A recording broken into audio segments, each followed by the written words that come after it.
हुजूर सल्लल्लाहु अलैहि वसल्लम प्रॉफिट मोहम्मद ने मना किया है कि आप किसी के रोड को जाम करके नमाज नहीं पढ़ सकते हैं। और कांवड़ यात्रा एक चलने का वो है, तो लोग चल रहे हैं, आप कहीं जाम तो लगा नहीं रहे, ना किसी का रास्ता रोक रहे हैं। कभी भी समाजवादी पार्टी ये नहीं चाहती है कि ये बदलाव मुसलमानों में आए। अगर वो जागरूक हो गया तो शायद इनकी जो वोट बैंक की राजनीति है, टोपी और चादर ओढ़ के जो ये इफ्तार वाली पार्टी है, ये ख़त्म हो जाएगी। वफ़ है तो आप उसको बताओ भैया कि वफ़ से इतनी हमारी आमदनी होती है, आज तक कभी ऑडिट ही नहीं हुआ। वफ़ की इतनी जायदादें हैं। मजहब तब्दील कर देना, किसी को गलत नाम बता के शादी कर लेना, फिर बाद में उस चीज़ का खुलासा हो, ये ठीक बात नहीं है। तो जब मुसलमानों का त्यौहार आता है, जैसे मुहर्रम हो गया, ईद हो गया, कोई भी त्यौहार हो गया, तो उसमें सरकार की तरफ से एक गाइडलाइन आ जाती है कि आप सड़कों पे नमाज ना पढ़ें, मुहर्रम के लिए हथियार का इस्तेमाल ना करें, ताजिया बहुत ऊंची ऊंची ना बनाएं।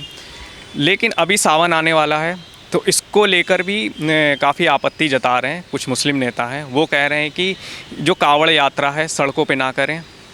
इस तरीके के बयानबाजी कर रहे हैं कि जैसे कि नमाज के लिए कहा गया था कि सड़कों पे नमाज ना करें, उसी तरह ये लोग कह रहे हैं कि जो कांवड़ यात्रा है वो सड़कों पे ना करें।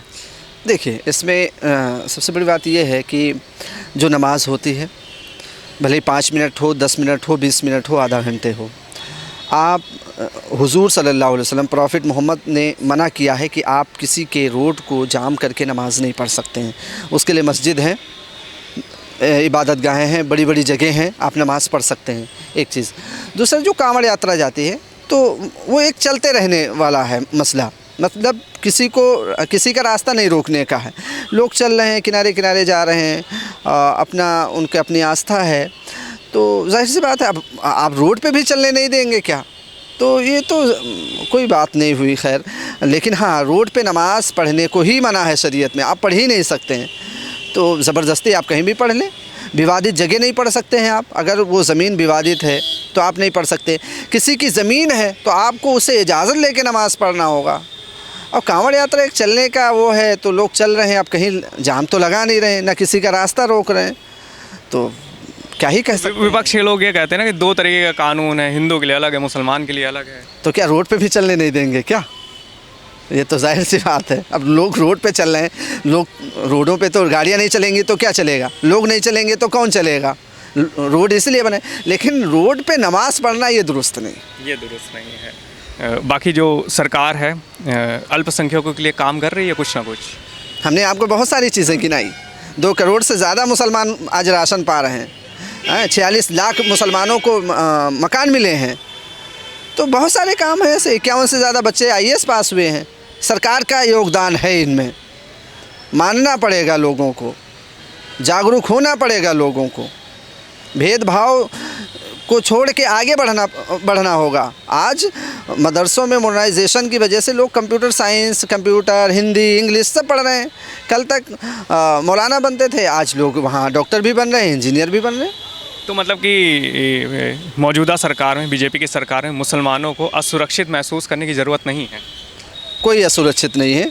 समाजवादी पार्टी के लोग असुरक्षित हैं इस देश में, और कोई भी सुरक्षित नहीं है। 2017 से पहले की अगर बात करें, समाजवादी पार्टी की सरकार थी 12 से और 17 तक।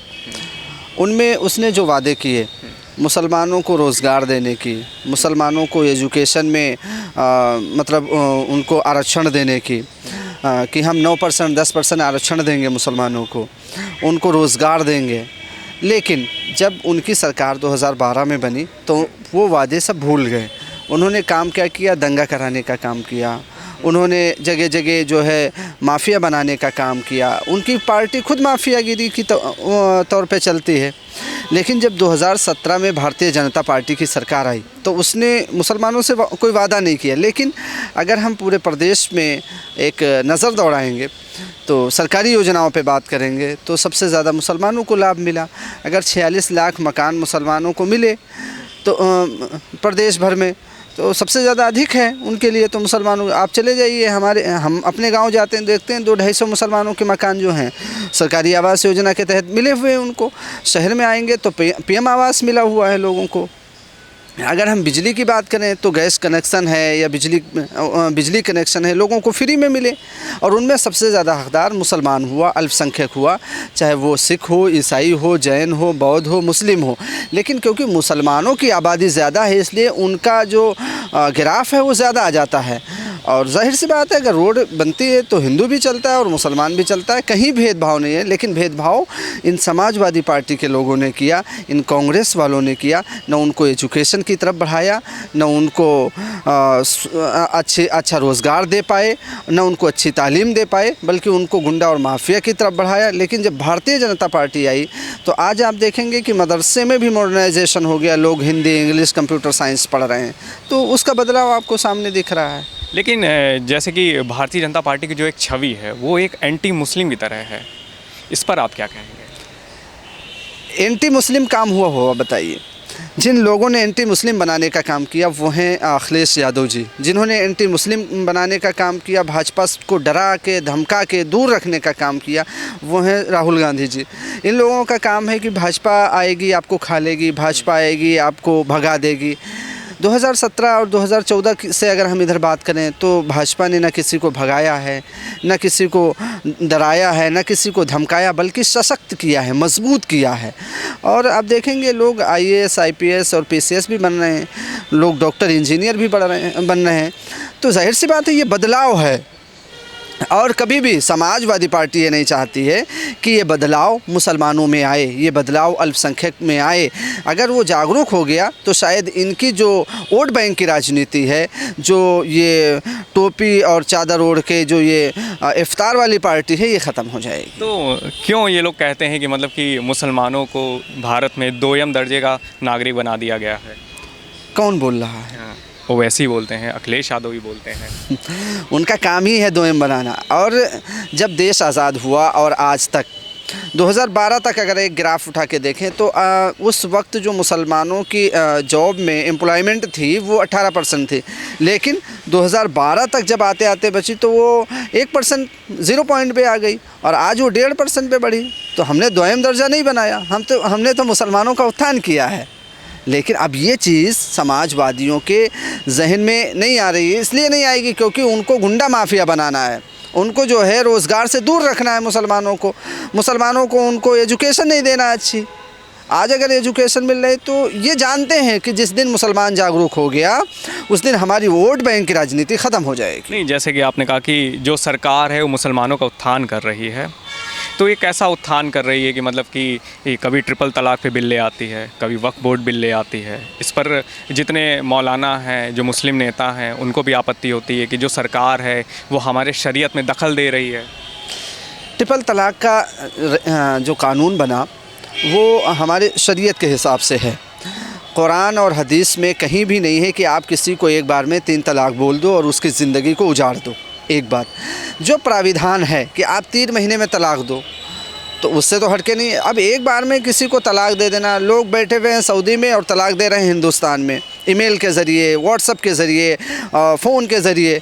क्यों आप तलाक दे रहे हैं? भाई किसी की ज़िंदगी आपके साथ बसी हुई है, कि कोई आपके साथ जुड़ा हुआ है, छोटे छोटे बच्चे हैं, बताओ उनको रोड पे ला देते हैं। ये कौन सा समाज है? ये कौन सी शरीयत है? ये कौन सा कानून है? उस कानून को चुस्त और दुरुस्त करने के लिए मोदी सरकार ने ये कदम उठाए और आज उसका नतीजा है कि 95% की कमी आई है तलाक में। अब जानते हैं अगर हमने तलाक दिया तो जाहिर सी बात है हमें जेल जाना होगा। तो सरकार वक्फ बोर्ड बिल भी तो ला रही है, उसमें भी जैसे कि जो उसका मसौदा तैयार किया गया है उसमें कहा गया है कि जैसे कि नॉन मुस्लिम की एंट्री हो, इस तरीके की बातें सामने निकल के आ रही है। तो जो एक मुस्लिम समाज है उसके मन में एक डर बैठ गया कि कहीं ना कहीं सरकार हमारे खिलाफ काम कर रही है। देखिए, वक्फ की ज़रूरत ये थी कि लोग जहाँ चाहते थे, कोई पेपर की ज़रूरत नहीं है, मुँह से बोल दिया ये वक्फ की प्रॉपर्टी है, ये वक्फ की ज़मीन है, वो हो जाती थी। सरकार ने उस पारदर्शिता को अच्छा बेहतर बनाने के लिए मतलब उस प्राविधान को चेंज किया कि नहीं अगर वो वाकई में ज़मीन है वक्फ की तो आपको प्रूफ करना होगा, और उसके लिए डिजिटल पोर्टल बनाया जिस पे लगभग 27 लाख से ज़्यादा प्रॉपर्टीज़ जो हैं वो रजिस्टर्ड हुई हैं, जो रह गई हैं तो आप भाई उनका प्रूफ दो। अब चाहे वो दरगाह हो, मस्जिद हो, मदरसा हो या वक्फ की कोई भी ज़मीन हो, कब्रिस्तान हो, दरगाह हो, आपको प्रूफ देना होगा कि हाँ भाई ये वक्फ की है। और सरकार नॉर्मल तरीके से एक पोर्टल लॉन्च की है, आप उस पर रजिस्टर्ड करिए। एक सवाल ये भी उठता है ना कि जैसे कि बहुत पुरानी ज़मीनें हैं, अंग्रेज़ों के समय से भी ज़मीन है, तो हम उसके कागज़ कहाँ से लाएंगे? हर चीज़ के कागजात हैं, खसरा खतौनी है, ऐसा नहीं है कोई चीज़ इस बेस पे नहीं है, हर चीज़ है। ये तो कहने की बातें हैं कि अंग्रेज़ के दौर में अंग्रेज़ चले गए, आप भारत की सरज़मीन पे रहते हैं, आप भारत का खाते हैं, आप भारत में रहते हैं, तो जाहिर सी बात है आपसे अगर कोई आइडेंटिफिकेशन मांग रहा है तो क्या कोई बुरी बात है उसमें क्या? तो अगर वफ़ है तो आप उसको बताओ भैया कि वफ़ से इतनी हमारी आमदनी होती है। आज तक कभी ऑडिट ही नहीं हुआ वफ़ की इतनी जायदादें हैं, तो जाहिर ऑडिट ही नहीं हुआ। ऑडिट ही नहीं हुआ, उस पर भी सवाल या निशान पैदा होता है ना कि जो उससे आमदनी होती है वफ़ की, वो पैसा कहाँ जाता है। ये ऑडिट होना चाहिए। प्रदेश भर में जो भी दरगाहें हों, चाहे वो कब्रिस्तान हों, जो दुकानें हैं, जो मकान हैं, जो होटल बने हुए हैं वफ़ की जायदाद, उनका ऑडिट तो होना ज़रूरी है, लेकिन ऑडिट ही नहीं हो पा रहा। जैसे आप कह रहे कि ऑडिट होना चाहिए, तो क्या इससे जो आम मुसलमान है उसको फ़ायदा होगा? जो गरीब तबके के लोग हैं, जो जिनको तलाक दे के छोड़ दिया गया है, उन माँ बहनों का फ़ायदा होगा।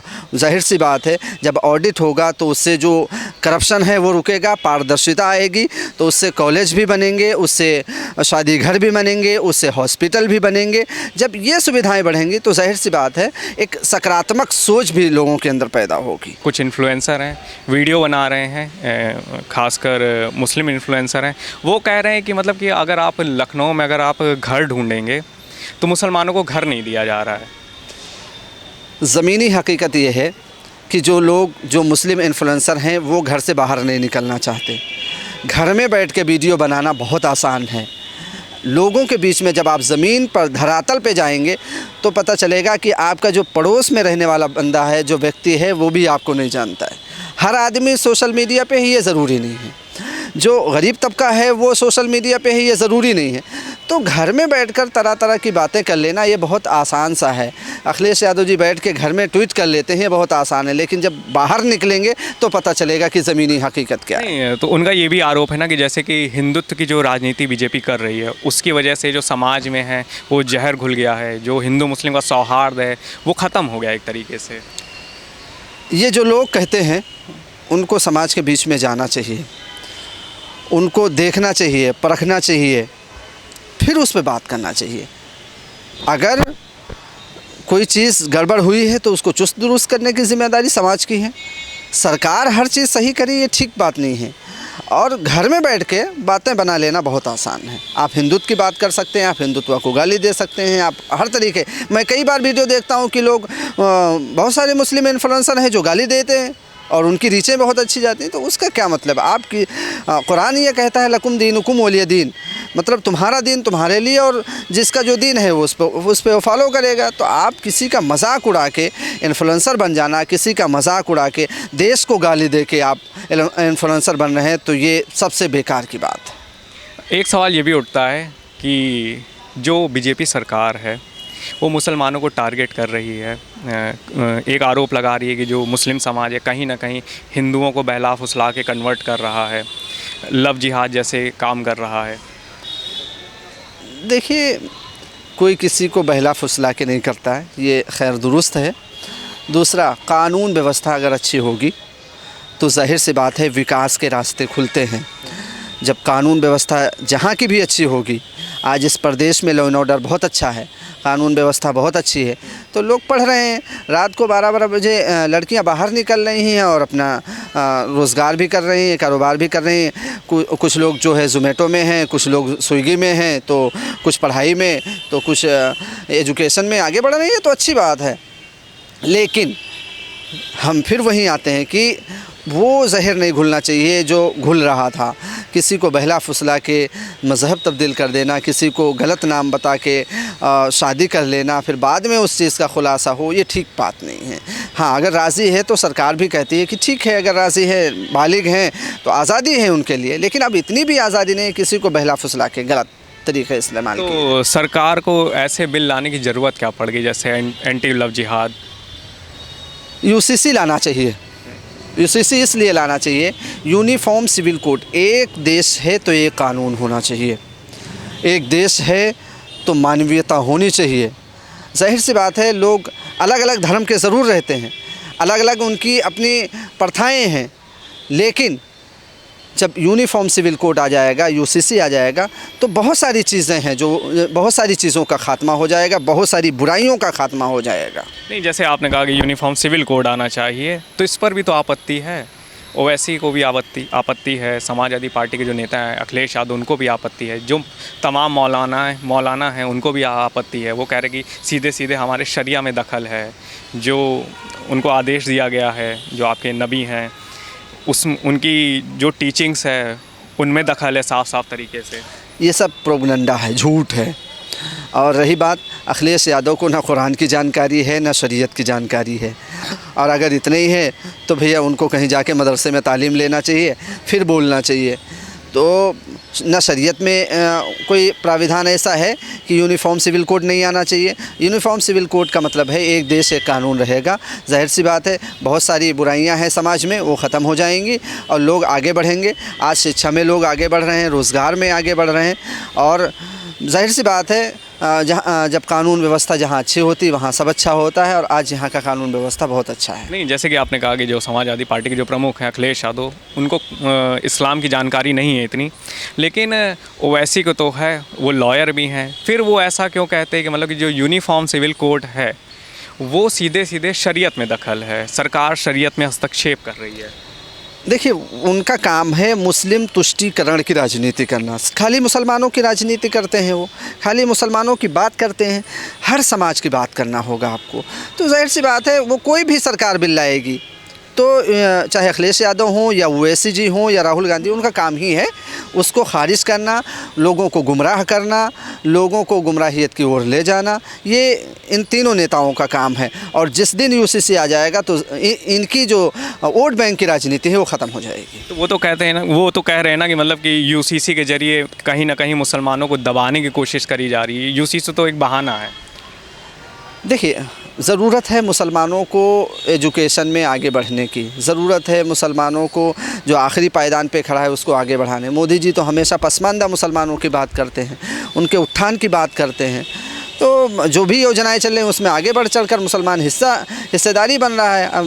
2 करोड़ से ज़्यादा मुसलमान राशन पा रहा है, तो उसका क्या मतलब है? कहाँ भेदभाव हो रहा है? भेदभाव सिर्फ समाजवादी पार्टी के अंदर है। जो कह रहे हैं कि दबाया जा रहा है, एक तरीके से मुसलमानों को दबाया जा रहा है। यूनिफॉर्म सिविल कोड बस एक बहाना है। दबाया इतना गया कि अभी जब नीट का एग्ज़ाम हुआ उसमें बच्चों ने टॉपर किया है मुसलमानों। उससे पहले आईएएस क्वालिफाइड किए हैं, लगभग 55 से ज़्यादा बच्चे पास हुए हैं, पीसीएस में क्वालिफाइड किए हैं। ये इतना दबाया गया है। इनके दौर में तो 10 बच्चे भी पास नहीं होते थे। तो ये किस तरह की राजनीति आप कर रहे हैं? मुसलमानों का वोट लेते हैं और उन्हीं से छल कपट करते हैं आप। तो मतलब कि जो भारतीय जनता पार्टी की सरकार है इसमें मुसलमानों का उत्थान हो रहा है, एक तरीके से उनकी प्रगति हो रही है। आपको दिख रहा है आज रोड देखिए आप, हाईवे देखिए आप। जाहिर सी बात है पूरे डेवलपमेंट का एक मामला पूरे उत्तर प्रदेश में ग्रीन इंडिया कह लें आप। तो जाहिर सी बात है मुसलमानों को जब किसी चीज़ में लाभ मिलता है, चाहे वो एजुकेशन में मिले, चाहे राशन में मिले, चाहे उनको गैस योजना के तहत, बिजली योजना के तहत, आवास योजना के तहत, तो जो सरकारी योजनाएं मिल रही, जाहिर सी बात है उससे ग्रोथ ही होगा, वो पीछे नहीं जाएगा। आखिरी पायदान पर जो बैठा हुआ बंदा था, जो व्यक्ति था, जो मुसलमान था, उसे आगे बढ़ाने का काम नरेंद्र मोदी की सरकार ने किया है।